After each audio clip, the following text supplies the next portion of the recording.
How to add an app's icon to your desktop in Windows. For an installed app, click the Windows icon here at the bottom of your screen. Now, if you scroll down, you can find the app you want. I'll scroll down to say Excel.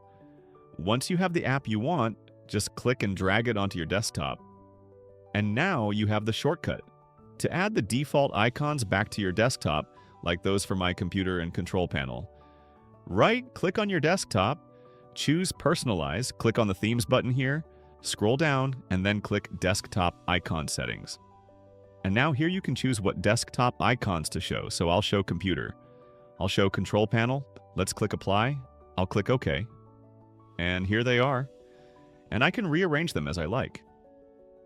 Here's how you can add a desktop shortcut to a file on your computer. Find the file in the Explore window. Right-click on it, then choose Show More Options, and then Send to Desktop Create Shortcut. So I'll press this, and now there's a shortcut on my desktop here. Note that if I delete the shortcut, the original file still stays there.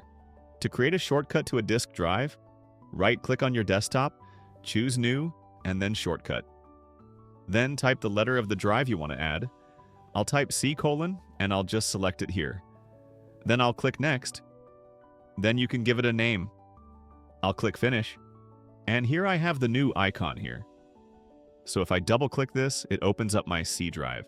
If you want to see more Windows productivity tips to speed up your work, be sure to subscribe to my channel. If this video helped you out, please like and subscribe for more tips.